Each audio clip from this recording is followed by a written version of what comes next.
Dave Palumbo here with Chris, the technician Aceto. The 212 Olympia has let out. We have a new champion in Keone Pearson. Battle between Keone and the reigning champ, Shaun Clarida. Good decision. Did you agree? I think it was a coin toss, and I talked to Sid when we did the pregame show. Originally, of course, I said that nobody's going to even come close to Clarida, but in the pregame show, I said nobody will ever beat Shaun Clarida in the 212 because a 212 person does not carry that amount of density muscularity. I said the only person who will able to unseat him is someone with unbelievable lines and aesthetics. And he asked me, do you think it's Keone? I said, not this year. And that was just in the pregame show. So the idea is, the point to drive home is Shaun is always going to be the most dense. And that side-by-side comparison to whoever would beat him is not on the horizon in the 212. So the only guy who could beat him is the guy who ended up beating him. You know what, though? The history of the Olympia is that the Olympia champ always has kind of the onus of responsibility to bring in the best. And when he brings his best, he very rarely loses. Yes, but Clarida was pretty much his best here. I don't agree. And, I don't agree. What was off of him? Okay, he's a victim of his own success. In what sense? Shaun Clarida has climbed the ladder, as we all know, by adding an enormous amount of mass every year. Every year, he's like the only guy, 212 and open, who adds mass. And the first thing that I noticed in the lineup is that his V-taper was compromised.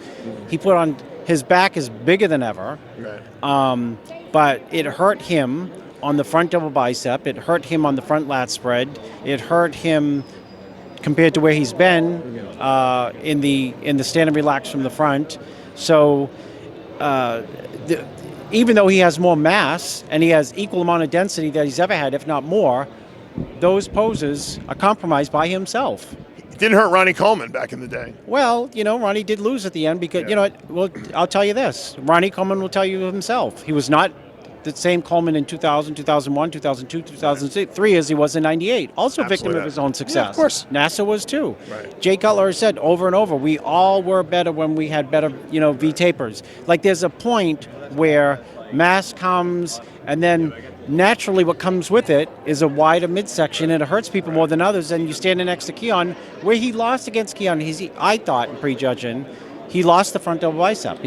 Was Keone in the best shape he could have been in? No, he could have been even better. I agree. That's why I felt that he didn't deserve to beat him. But he had enough separation, I thought, and he had enough separation to complement his far greater width in the front double, back lat spread. Oh, he has a beautiful physique. There's no doubt about it. Front lat spread. He had enough separation in his muscles to be able to highlight, I have a very different physique. That's why I thought after prejudging... That's a hard call to make for the judges to say, you know what, we're going to go with this guy over Mr. Olympia because, well, he's got some better aesthetics. Well, let me correct you. He beat him on the front double bicep. He beat him on the front lat spread. He beat him on the back lat spread. He beat him on the abs and thighs. That's 4 poses I had him. I didn't have him winning the back poses. Well, I did. Because I didn't think his conditioning was back lat spread. Back lat spread. Back lat spread, yeah. That's it. So that's 4 poses. I don't know how many poses there are. 7, 8?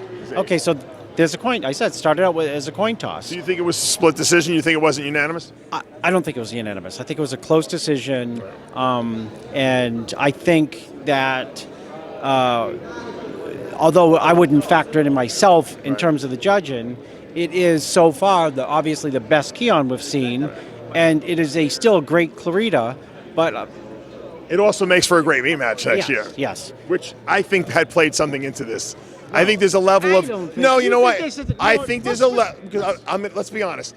The 212 division has been very boring since guys like Flex Lewis and Jose and all those guys left, Eduardo, and it got kind of boring. And you know what? Now you got a new champ. It's going to be a grudge match next year. It's perfect marketing.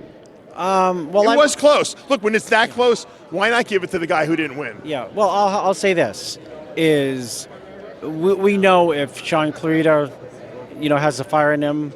He'll be back. He'll be in the gym tomorrow. Probably. and Keone, if he can stay focused on what his goal is to bring... If he gets better, it's all over. That's right, because he's Keone in this show last year which was 10 times more depth last year in the show. But Keone ended up 7th.